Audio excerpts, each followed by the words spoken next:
everyone, and welcome to today's webinar hosted by Ciphr.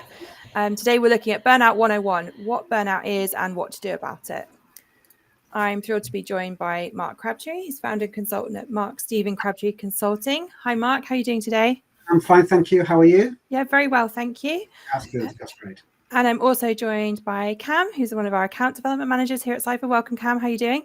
All good, thank you. Good morning, thank you for having me. Fantastic, thanks for being here. And thanks everyone for joining us live today. Here's a look at our agenda. I'll take you through a little bit of an introduction to Ciphr, just in case you haven't come across us before, and talk about World Mental Health Day, which is coming up this week on the 10th of October, 2025. Then I'm going to hand over to Mark. He's going to take us through understanding burnout. That covers everything from recognizing the symptoms, how to prevent it, and what actions to take to create more healthy workplaces. And then Cam's going to tell us a little bit about the content available from Ciphr e-learning that can help support employees' mental health. At the end, we'll have time for your questions, so do send them in using the Q&A section on your screen.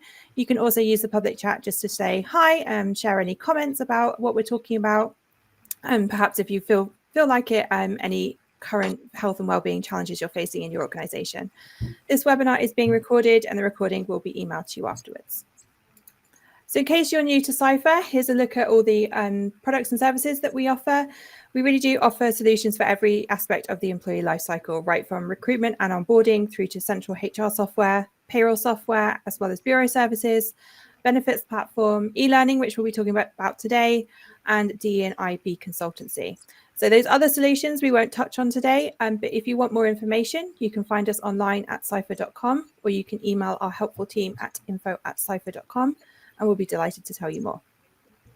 So as I mentioned, we're coming up to World Mental Health Day. It's this Friday, that's the 10th of October.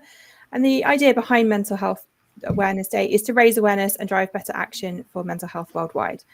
And that's the reason why we're talking about burnout today. Burnout is one of the biggest risks to workplace well-being. It impacts performance and productivity. It damages employee engagement and morale. And it actually has a real tangible impact on long-term health too.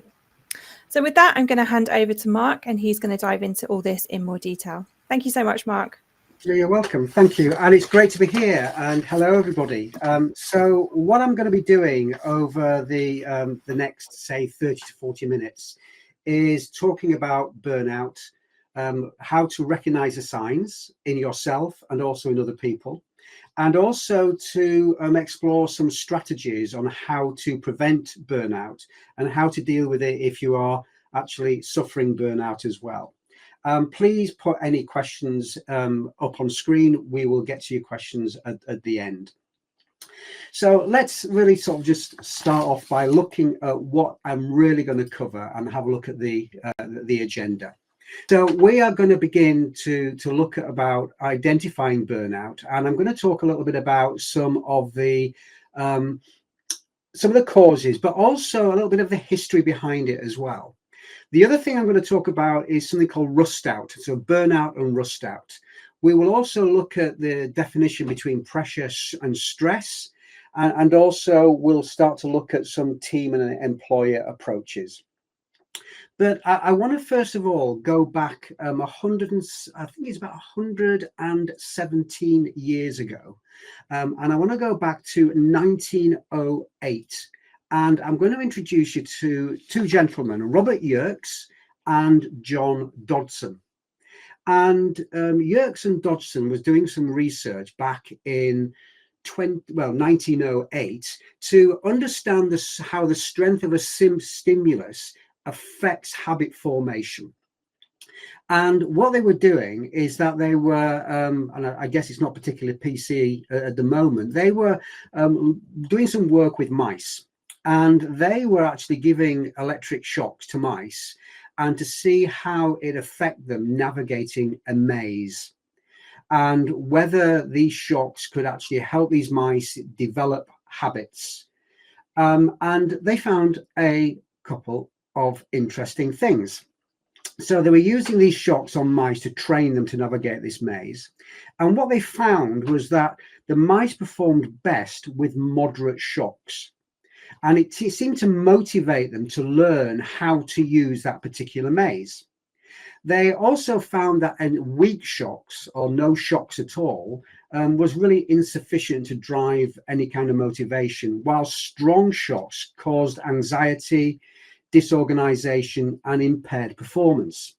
So they were looking at this and basically trying to look at the effects of a stimulus on performance.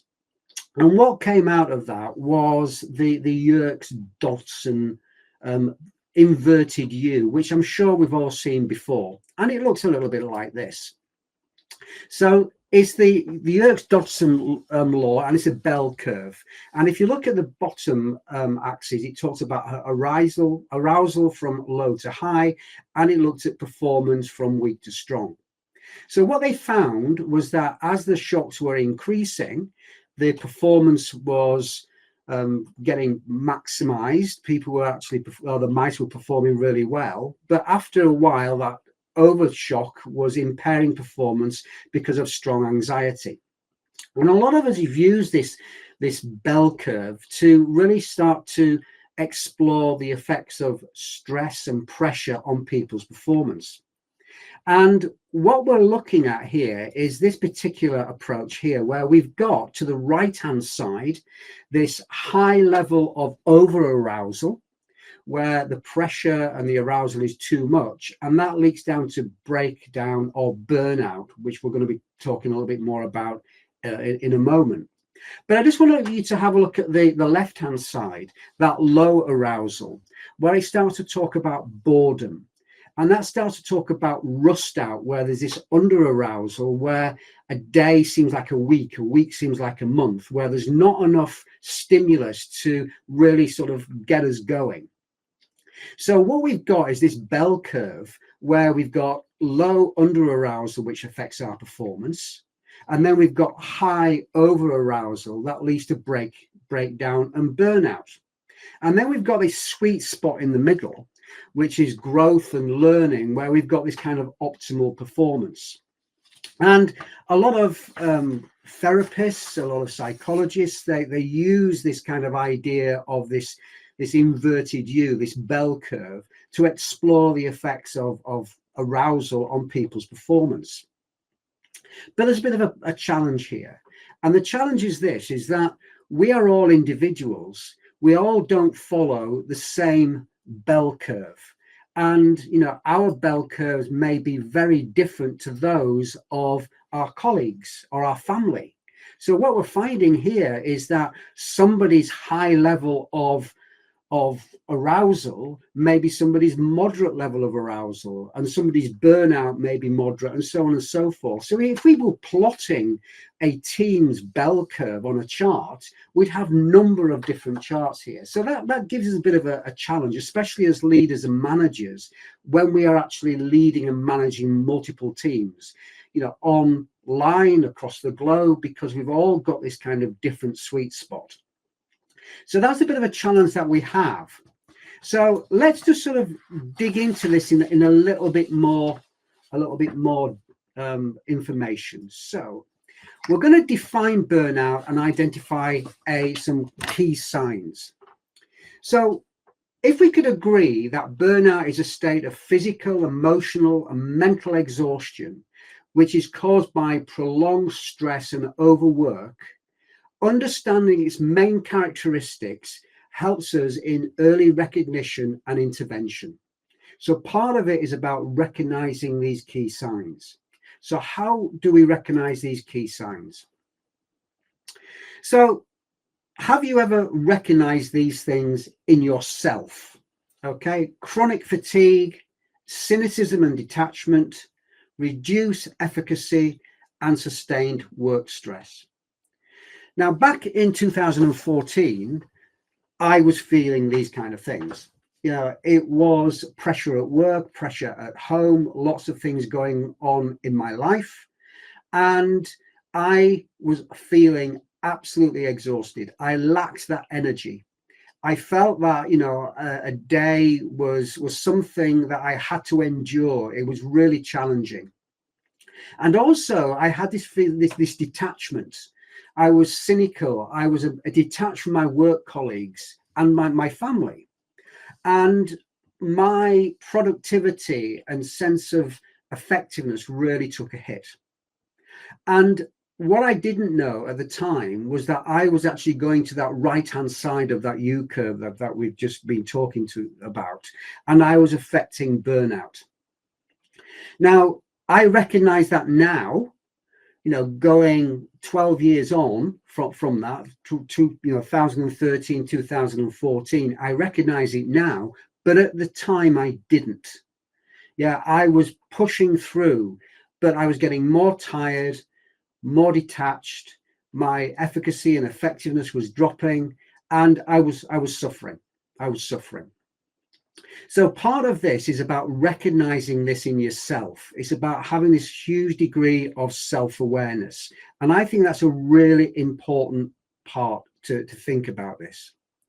So recognize it, spot the signs of burnout in yourself.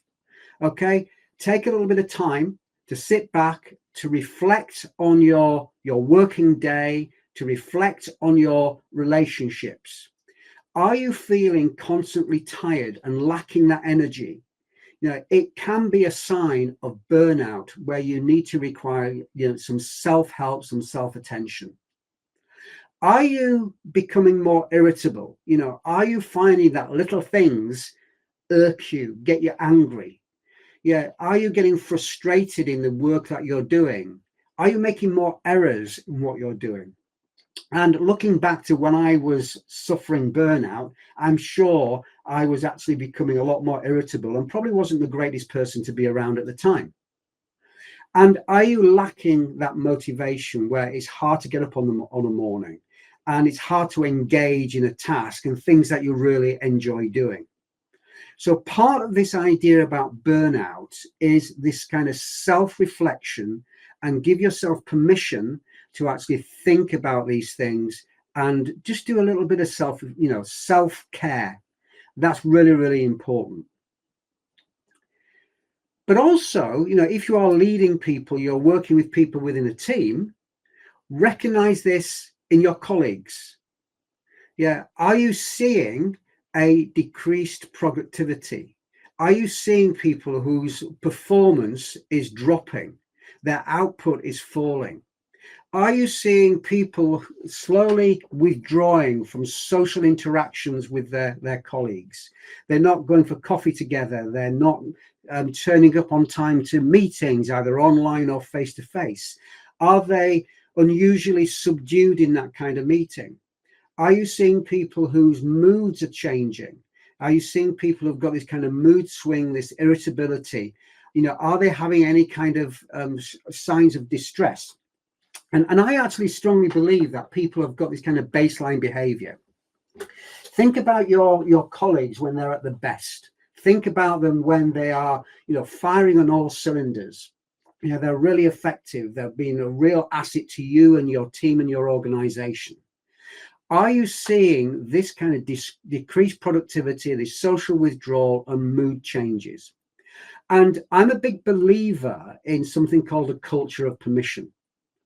If you are seeing people who are displaying these signs, don't automatically jump to the conclusion that they are suffering from burnout, but ask the question, is everything okay? I've noticed that you are not turning up as you usually do to work. I have noticed, recently that you have been getting a little bit angry. Is everything okay?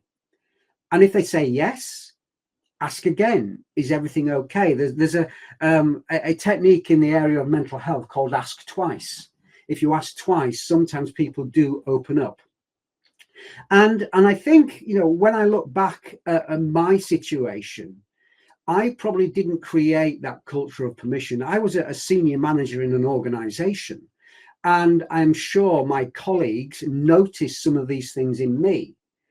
But maybe the culture that I had didn't allow people to reflect that and to actually talk to me about that as well. So I just carried on falling towards that right side of that U-shaped curve that we've just looked at earlier on. So recognize the signs in yourself and recognizing the signs in others. Don't jump to conclusions, but just reflect back what you're seeing. reflect back with your colleagues any deviation from this baseline behavior of people being their best. It's really, really, really important.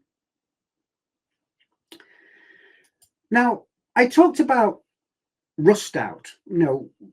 Burnout is that over arousal, that constant over arousal, always on, can affect performance. But the other side of that curve, that rust out, again, equally can really affect performance.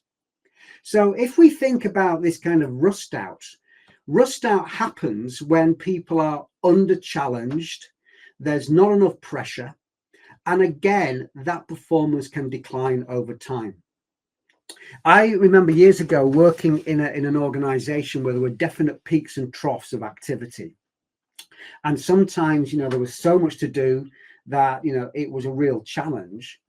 But there were long periods of time when there wasn't a great deal to do. You turn up at work and an hour seemed like a day seemed like a week seemed like a month. And when you were in that kind of period of inactivity, it was still really, really hard to be motivated. So again, rust out can have this negative effect on people's performance. So again, I think it's just worthwhile just considering that in a little bit of detail. So how do you distinguish pressure, stress, and burnout? So if we think about pressure, we all need a little bit of pressure in our life. We all need some kind of stimulus to get us going. We all need maybe some kind of external demand placed upon us, because we can rise to that challenge. We can actually create a platform from which we can move on from and really be our best. So pressure is motivational. Moderate pressure can motivate individuals to focus, and it improves their performance. If you think about, giving a presentation or going into a meeting and, you are really sort of getting ready, you're putting that kind of pressure on yourself to a moderate effect, it can sharpen your senses. You can go in there and you can actually be your best and perform at your best. So pressure is not a bad thing. That moderate pressure can be a really motivational thing to do. It can really sort of get you to fire on all cylinders. But when it gets too much, when that pressure is constant, when it is every day and all day, that's when it can become a discomfort. That's when the stressor becomes constant, and it can have that real detrimental effect on your performance. So we need pressure. Too little, we get rust out. Too much, it can actually push us over the side. And I tend to think of it a little bit like being like a violin. A violin string needs a certain amount of tension to make music. No tension at all, and the music that you make on a violin sounds awful. It's screechy. It's just not very nice to listen to. You get that tension on the violin strings just right, and it's a beautiful instrument, as long as you can play the violin, that is. But too much pressure, you tighten it too much, the strings snap. So we need that kind of pressure in our lives to actually make that fantastic music. It's really, really important. So let's just sort of look a little bit about physiology, and I'm just going to dip my toe into the world of neuroscience. So I'm just going to look at understanding stress and its impact. And stress, as we know, is the body's response to pressure or threats. And what we know about stress, in short bursts, we can manage. It can actually improve our performance, but chronic stress harms health and harms well-being. Stress is our natural response to pressure or perceived threats. Yeah, what we've got to do is just to think about how that works. Now, our brains haven't changed their architecture for thousands and thousands of years. And this is what tends to happen. So let's say, let's look at the stress response. And I'm just going to talk a little bit about the amygdala, this almond-sized piece of our brain that sits just above our brain stem. Now, we may see a fearful event. I've just put on there a spider. Okay, we look at a spider, our retina makes sense of that. We see the spider, our retina sends signals to our visual thalamus. Our visual thalamus then has links to the visual cortex. So the visual thalamus receives the information from the retina, it sends it to the visual cortex, which decodes that information, sends it elsewhere in the brain. We perceive it as a threat. Both the thalamus and the cortex talk to the amygdala and we go, oh my goodness, there's a spider. I don't like spiders. It creates that kind of stress response. It tells the adrenal glands to pump adrenaline and cortisol, and it gets us ready for action. And that response has kept us safe for thousands and thousands of years. And it is that response that drives the fight or flight response. So when we were hunter-gatherers, that could have been the response that kept us safe. When we were facing a wild boar that we needed to either fight or run away from. But now the world has become a lot more complex. And what we might see is this fearful input, is that looming deadline. It's that pressure that's placed on us within the organization. It can be that real, important report or presentation that we need to give at the end of the day. Okay, we're still having that kind of response. It still goes to the visual thalamus. It still goes to the visual cortex. It still gets us to the amygdala. And short term, it can get us ready for action. It can focus our minds. It can get us ready for that particular level of performance that is needed. But when it becomes chronic and it becomes too much, and time again, we are starting to see that kind of pressure piled on and piled on and piled on, that's where it can become overwhelming. That stress response is always on. We are getting strong heartbeats, sweaty palms, butterflies in our stomach, cloudy thinking, because what we're doing is that we're overloading our system. So what we know is that burnout, this prolonged state of exhaustion and disengagement, can be caused by chronic stress and pressure. It's our brain's response that's telling our body how we act.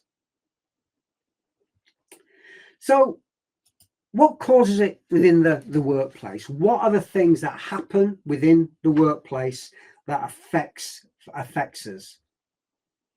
So I'm just going to spend just a few minutes just looking at some of the causes, and then we'll move on and look at some of the remedies, some of the strategies that we can use. So why does burnout occur within the workplace? High work pressure goes without saying. Continuous excessive workload leads to physical and mental exhaustion and increasing burnout risk. What we tend to find now in this hybrid world, where a number of our colleagues are working from home, is that do we have this always on culture? Are we always responding to that email, that notification? Are we always jumping on Teams or whatever meeting software you use? Is the high workload really affecting people? I was talking to somebody a few years ago. Actually, it was just after the lockdown. And one thing they said is that, I work from home now. And they said, beforehand, I went into the office 4 days a week. And that fifth day, when I was working from home, was my time to catch up, to write the report, to have that mental space, to do that progress task that I need to do.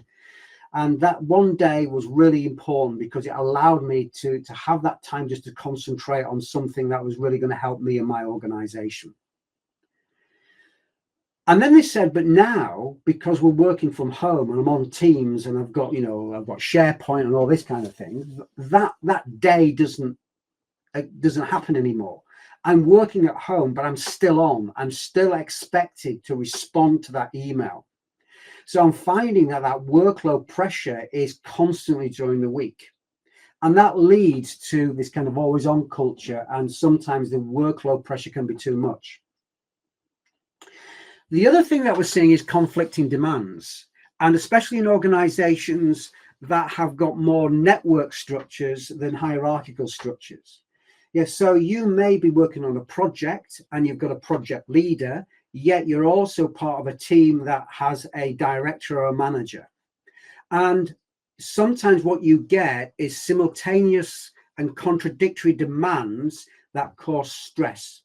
Because one person wants one thing, another person wants another thing, your team wants something else, and you're that focal point in the middle. So conflicting demands can be really difficult. And what I tend to do is to think of it like those people spinning plates on sticks. We're all running around trying to keep all those plates spinning, yet somebody else is throwing us another crockery set to get spinning again. And we're running around trying to keep all these plates spinning, and yet we're still being thrown these crockery items. And then what can happen is that once we lose control of one plate, the whole lot comes crashing down. So workload pressure and conflicting demands can have a huge impact on people's performance within the workplace. And also lack of support. Insufficient support from colleagues or management can really affect people's feelings of isolation and burnout. My daughter now lives down in London with her partner, but when she was at home, she had an office set up in the next room to where I'm speaking from now. And she had a role in accountancy, and she was using accounting software. And when she was actually physically in work, if she had a problem, she could look to the person next to her and catch their eye and share that problem, and together they would solve that problem. One thing that she found working remotely is that when a problem occurred, she'd send a Teams request, but then she was waiting and waiting and waiting. And that lack of support really created a huge amount of anxiety in her as well. So sometimes that insufficient support or that delay in getting that support can actually affect how we think about ourselves and our ability. And again, it can affect burnout. But then there's things that we do ourselves. It tends to be that those people in high pressure roles, they do have stressful jobs, can face increased risks of burnout due to constant pressure. Now, one thing I just want to make sure here is that it doesn't mean that every high pressure role has that high risk, because people are trained, they have the skills and the ability. So if we just wind back again and think about this excessive stress, what it tends to be is that when that pressure is too much and that pressure outweighs the level of resources that we think we've got at our disposal, when that pressure is way above those resources, that's when we can actually start to move into this burnout phase. People working in demanding and stressful jobs, they have got good support networks. They have got excellent training. They are professionals in what they do. They have got resources that help them deal with that high pressure role. It doesn't mean to say that everybody's going to face that burnout. But when that pressure gets too much, it's really important that there is that kind of supportive culture where people can talk to each other, share things, and really help deal with situations when the pressure gets so high.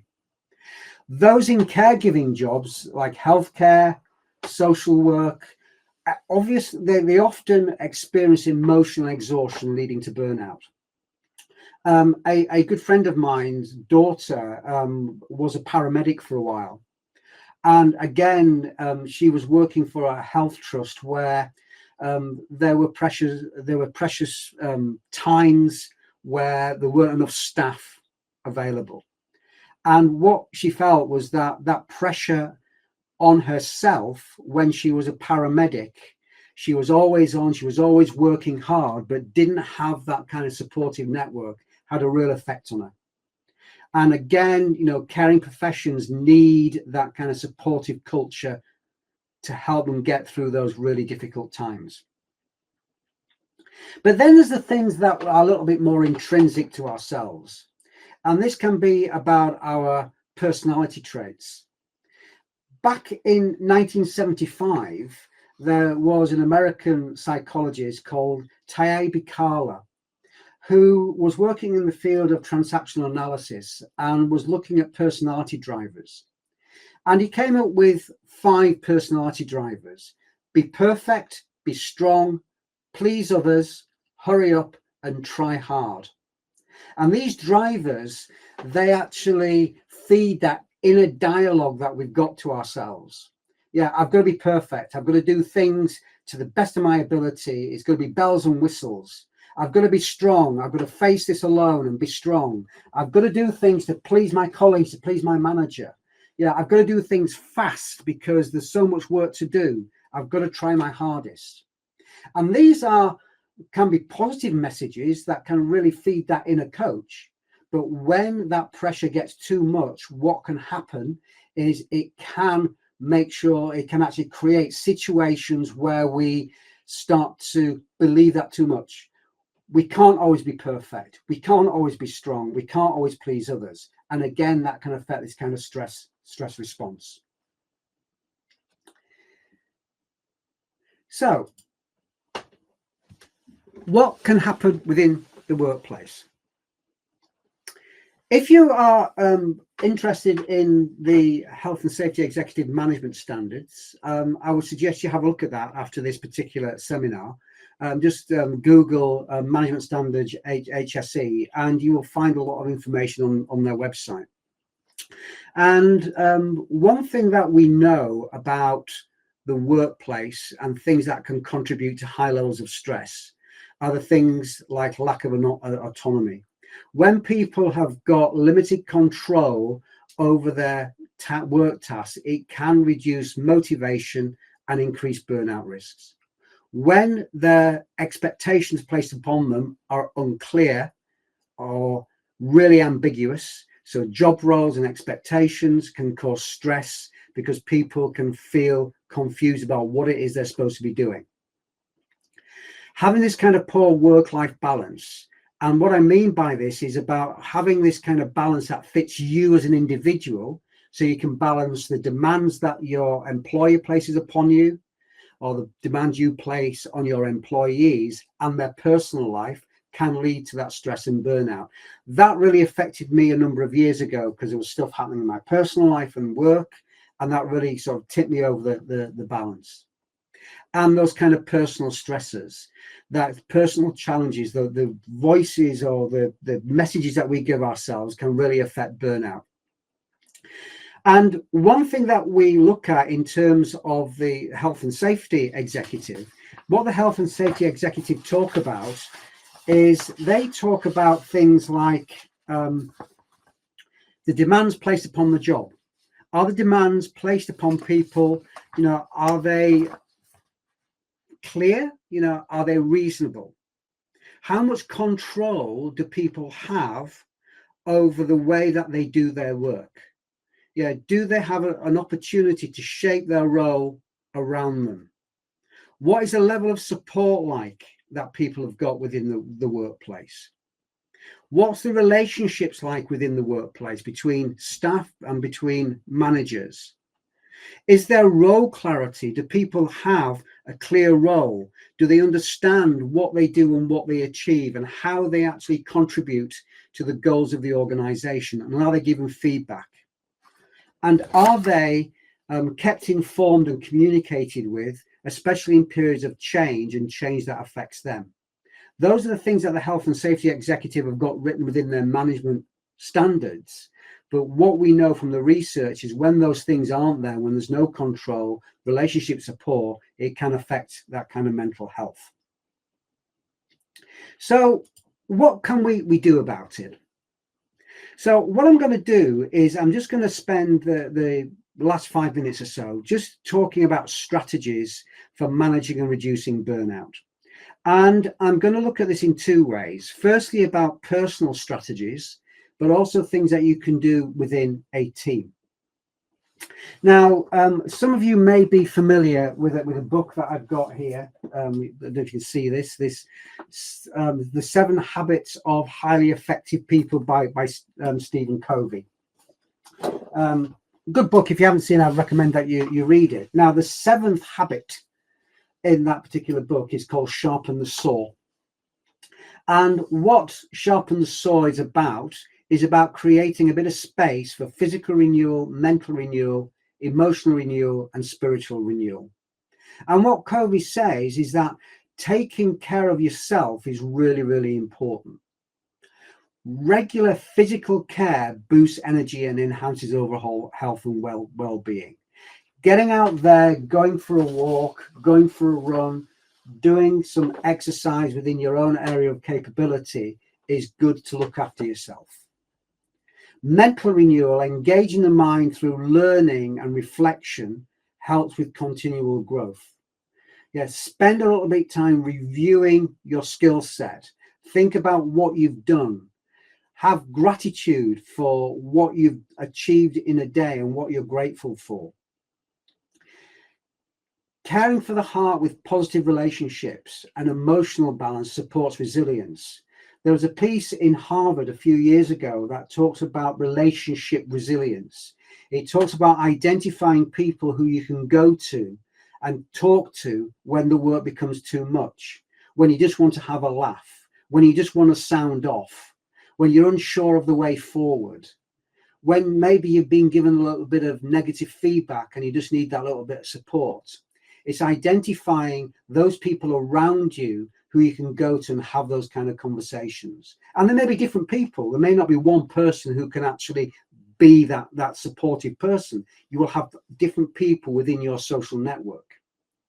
And then nurturing the spirit through meditation or mindfulness can give us that kind of inner peace and balance, just taking that little bit of time out. So I think it's important that we do look after ourselves and just take that little bit of time. I've signed up to Action for Happiness, and some of you may be familiar with Action for Happiness. And every month they have a calendar, and this calendar is called Optimistic October. And on each of the days, it gives you little things to do. And also during October, there is this kind of push to say, what are you grateful for? So think about those kind of things. Taking short breaks, okay? The Pomodoro effect. I've got a little timer, a little tomato timer.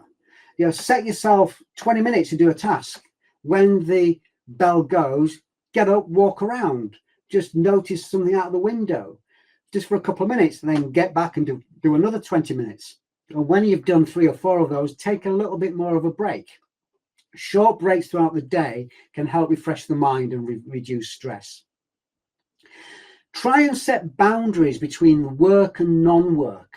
Now, this is something I really find important for myself, is that having a boundary to say, I am now not working, works for me.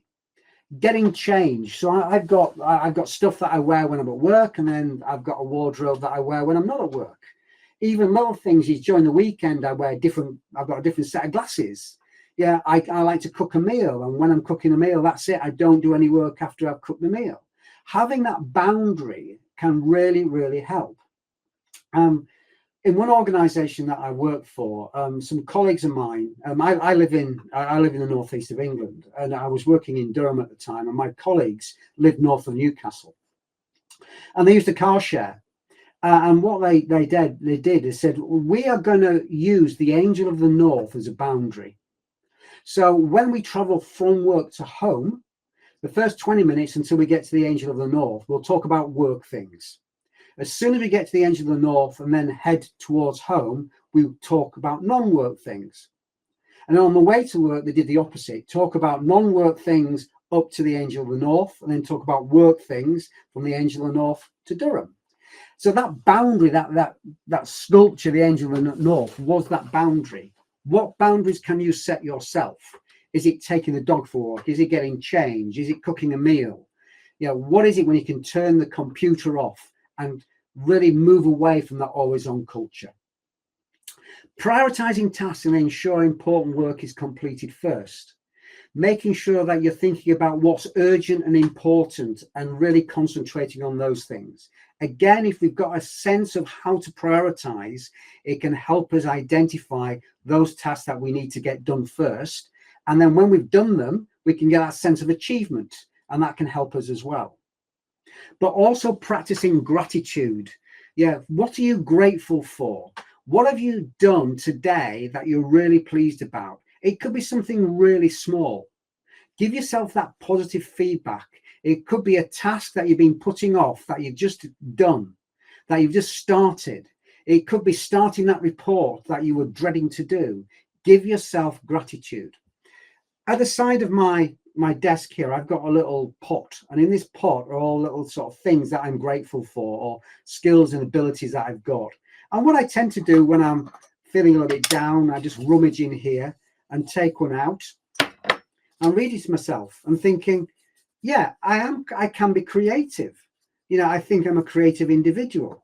And these are the things that I've got in my little pot here, reminds me of the skills and abilities that I've got. And that really, really helps me, especially when I'm feeling that the pressure is getting a little bit too much. Mindfulness. If you can do mindfulness is difficult. It is hard.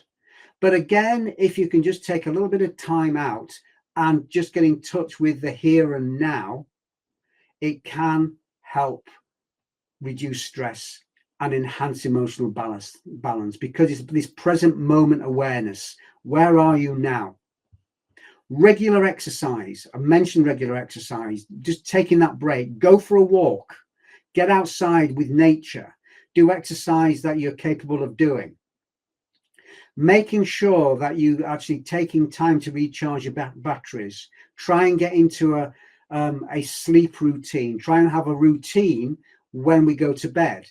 If you've got kids, I'm sure you've got bedtime routine for your kids, but sometimes we don't have a bedtime routine for ourselves. And again, think about time management, about how you prioritize, how you use the time that you've got available to you. So let's just finish off and just talk about team and employer approaches to burnout prevention. What is it that we can do? If we can create an environment within the workplace where there is open, two-way feedback, where feedback is valued and feedback is honest, it can really help support others, especially in times of change. When change is happening, and it could be transformational change, create a culture where we can have two-way conversations about it. Because we all face change in different ways. If people can express their challenges and feelings in a non-threatening way, it can really help us. Offer opportunities for empathy and appreciation. Empathy rather than sympathy. Think about how you're coming across to people. Understand how people may be feeling. Offer that kind of compassion to your colleagues.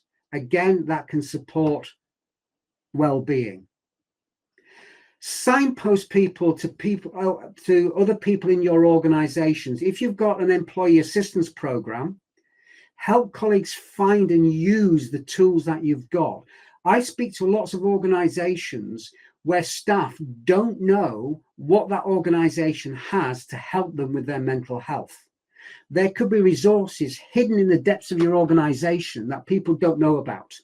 Signpost to people to things and people and resources that you may have within the organization. Make them clear, make them accessible, make them easy to find. And also create time for regular review, where you talk about what people have achieved and you review people's skills and people's feelings. And what we tend to do is that we review progress, we review outputs and outcomes of what we've done, but sometimes we don't review the journey that we've actually taken. So if we are involved in a task, by all means review the outcome of that task, but spend a bit of time reviewing how we worked together and how we supported each other and what can we do differently.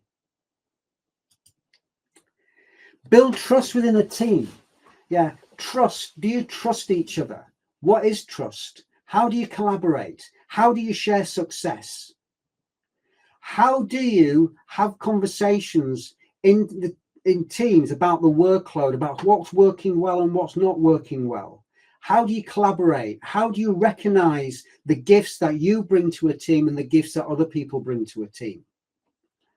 And some of you may be familiar with the work of Patrick Lencioni.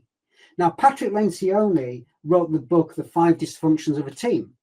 So if we reframe that and think about what we can do on a team basis, it's about developing a foundation of trust. If you are a leader, be vulnerable enough so that you can share your challenges and limitations, be open and honest, because people will really want to help you. Make sure that people can actually raise differences, encourage challenge and differences of opinion, because conflict can be healthy. It can help move us on. Make sure that there's agreed outcomes and actions that reinforce why decisions have been made. Make sure that people know what it is they've got to achieve. Make sure that people are committed to what you're trying to do as an organization. Create a culture of feedback where you can reinforce that positive behavior. Address those issues constantly and easily and consistently so you can hold each other accountable in a supportive way. And celebrate success. Yeah, make sure that you are achieving things and really giving positive feedback. Make sure that when you achieve goals, that you spend a bit of time just really recognizing what it is you've actually achieved. Think about flexible working. Can you create flexible working conditions so people can actually have that balance of work? Clear role definitions. Make sure people understand their role. Have that appreciation what people can do, and just think about the workload management. So there's lots of stuff out there. Ciphr have got some great e-learning support, some mental health support.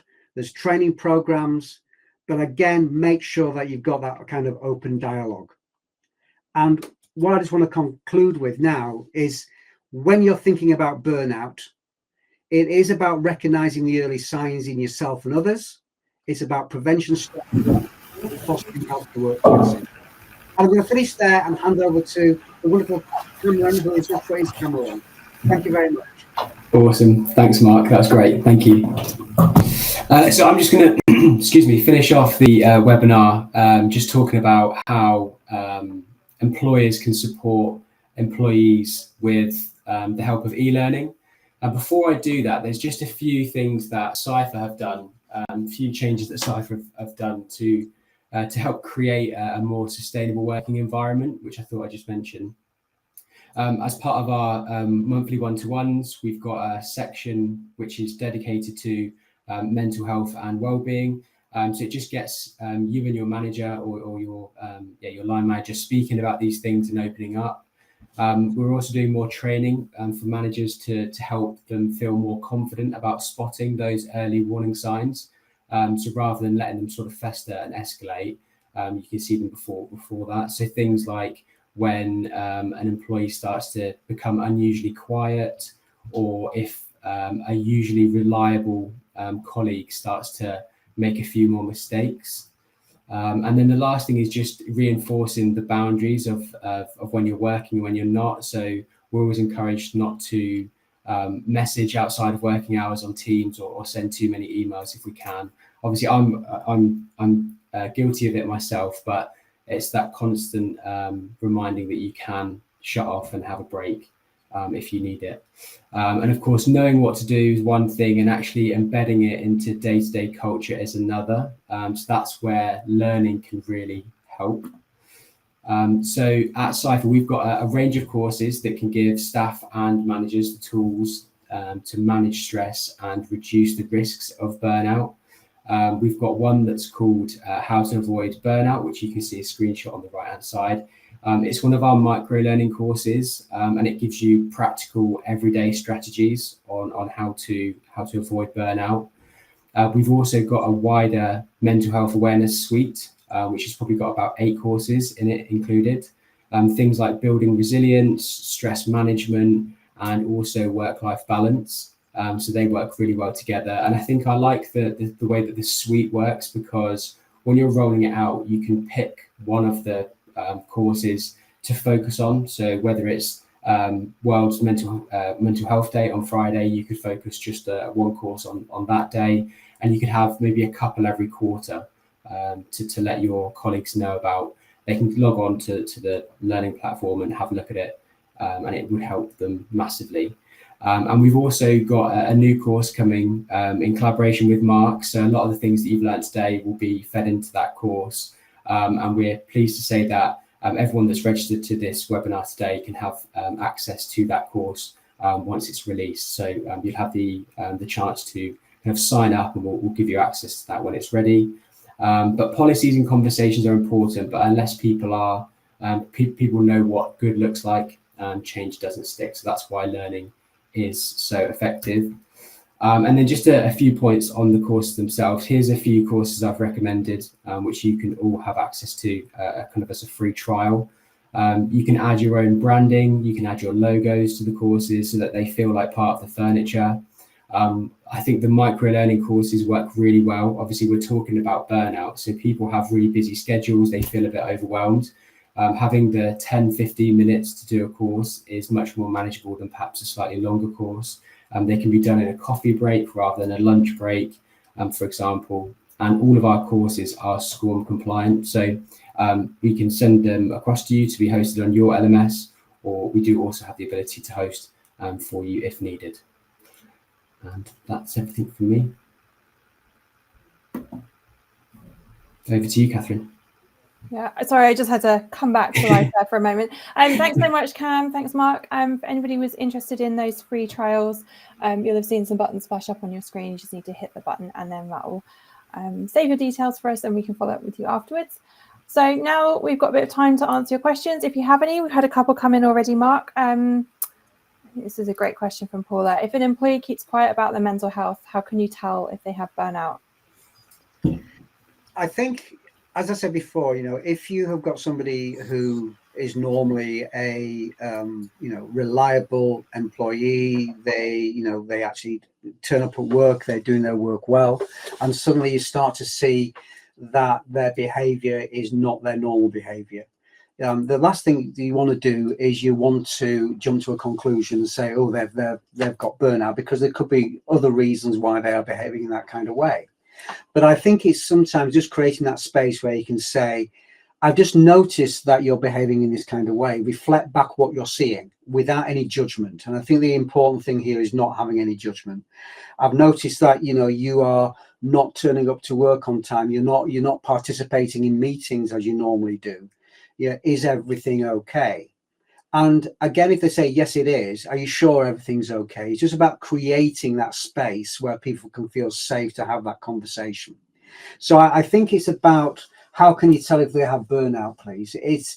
They don't necessarily wear a badge saying I'm affected, I'm dealing with burnout at the moment, but it's about reflecting back what you're seeing and saying, I noticed, you're normally like this, but now you're like this. Is there something we want to have a conversation about? It's about creating that kind of space as well. So I think that's really important. It's just to create that culture where you can actually have those conversations. And I think it's about a culture of permission. And I remember myself, as I said a number of years ago, I think it would have been great then if somebody said to me, Mark, is everything okay? I didn't feel I necessarily had the space to share that with my colleagues. But I think it's about creating that culture where we can.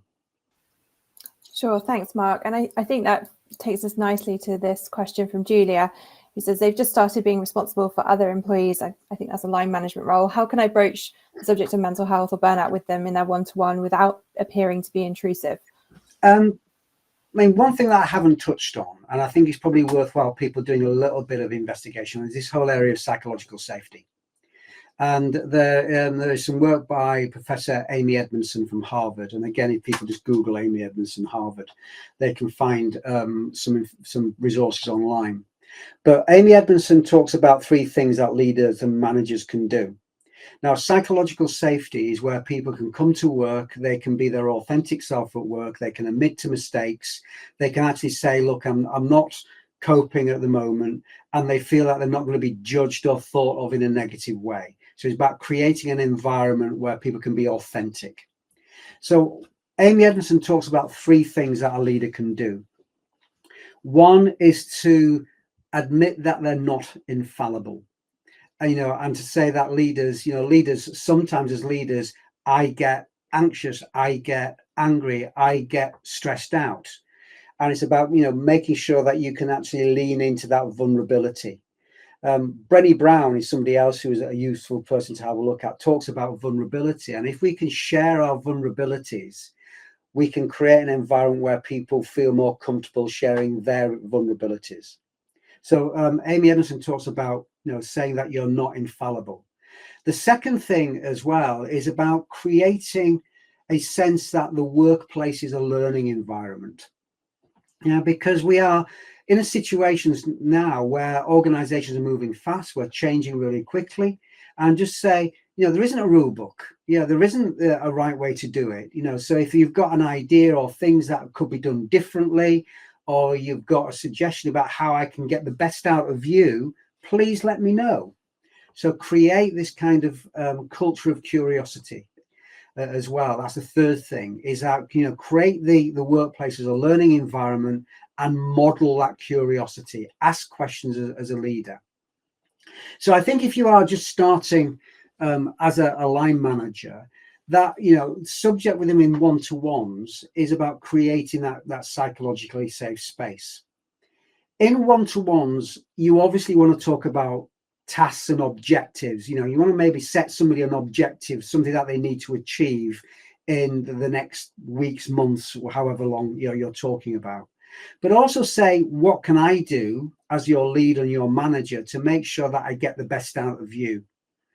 Okay, because I have this kind of conversation with my manager as well. It's about creating that conversational space. And so I think that's really important. Thanks, Mark. And I'd just like to add a few examples from work we're doing here at Ciphr. So you mentioned about leaders showing their vulnerabilities. I remember it might have been about 12 or 18 months ago, one of our all-company calls included a talk from our Chief People Officer and our Chief Technology Officer talking about imposter syndrome and how they've struggled with it and how they kind of overcome it and still find it really challenging. So that really opened up a lot of conversations and thoughts for people elsewhere in the company working at different levels, who's saying like this is a problem that is not unique to people who aren't outside the C-suite and that kind of thing. And like Cameron mentioned about our performance reviews, I actually just brought up the form. So in our performance reviews, which are done in our own HR software, there's a question in there which says, how would you rate your current mental health and well-being on a scale of 1 to 5, with 1 being really poor and 5 being really great? And then there's a follow-up question. If you scored 3 or below, what do you feel is causing most of the problems? Is it personal, is it work, or is it a bit of both? And then it's also asked, how well do you feel supported by the company when it comes to your mental health and well-being? Again, that's a scale of 1 to 5. And then is there anything more we could be doing as your company or as your manager to better support you? And that is now in everybody's performance review form every single month. And it's they're mandatory fields that we must fill in. And as line managers, we must review the output to and take into consideration. So there are things you can do at an organization-wide level to create that culture where it's expected that you talk openly about mental health. I certainly haven't worked anywhere where I've seen those as like formal questions in a performance review before. Yeah. But that's something to consider, like if you're working in a HR team and you really want to put health and well-being at the forefront for your line managers and make it something that you're actively monitoring the scores, and if there are variations in it, and the virtue of having it formally recorded is then if it helps to identify trends in teams, if particular teams are experiencing poor mental health or at risk of burnout. So that's probably taking it more extreme than a lot of companies would do, but it's definitely how we're working here. Yeah, and it's about creating that culture, isn't it? You know, Yeah. it's about having a culture where people can have those open and honest conversations without fear of judgment. Exactly. Yeah, you want to take away that feeling I'm going to be judged in a negative way. So it's about having those open and honest conversations. There's also something else like job crafting, which is something I could have mentioned, is giving people an opportunity to think about how they can shape their role to fit them. Yeah, so job crafting could be about tasks, it can be relationships, it could be a whole range of things. Is give people that little bit of latitude to shape a role around themselves. And it's not about, you know, rewriting a job description. It's just about, you know, customizing the job to fit them.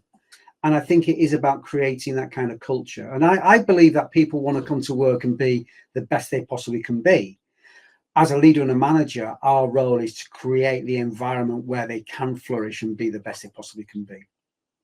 Sure. And we're running out of time, Mark. So I wonder if we could just squeeze in one final question from Sarah, who asked, with a headcount of 300, how many mental health first aiders would you recommend? Oh, good grief. Tough one.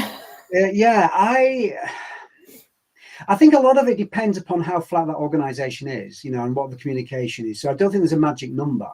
I just think it's about, you know, can you identify channels where people can access people quickly and easily? And also what you don't want to do is to have so few when your mental health first aiders feel inundated with that, and that's all they're doing. So you may want to think about having, I don't know, maybe 6 or 7 or something like that. I'm just picking that figure out of thin air. But it's about thinking about how communication flows within your organization. It's about thinking about, you know, what is the structure? Is there a structure that people can follow? And also think about, you know, the workload of the mental health first aider on top of their role of being a mental health first aider. But I would probably think about, you know, 1 per 15 maybe, but don't quote me on that, because it's a difficult one to answer. But I just think you need to think about that structural thing that I mentioned. Thanks, Mark. And thank you to Jim, who's just mentioned that their organisation has about 2,500 staff and about 200 mental health first aiders, to offer a comparison. And I was just actually looking at how many first aiders we have at Ciphr. So we're about 230 employees, and I'd say we're probably at about 10 mental health first aiders, but we're a hybrid organisation, and that includes some people who have gone off on mat leave. So you need to kind of think about your coverage, about in office or on site if you've got multiple locations, or if you're working remotely and that kind of thing. And in terms of having that visibility of them, when I log into our HR system on the dashboard, I see who are the mental first health aiders. So that's like one of the first things when I log into our HR system to do anything. So again, it's all about that communications in front of mind. We could talk about this for ages, could we? But I'm really conscious we've got to midday. So let's wrap it up here. And thanks, Mark and Cameron, for all your input today and expertise. I really appreciate it. Thanks to our audience for joining us and offering such insightful questions. We hope you found this useful. There'll be an exit survey at the end of this. If you could just give us your feedback, that really helps us improve for next time. You can also opt in to find out more about any of the e-learning courses that Cam mentioned, or any of the other solutions that we offer. And we've recorded all this, and we'll get that recording to you by email later today. So thanks again for joining us, and we hope to see you at another webinar soon. Take care. Thanks. Okay. Bye-bye. Bye.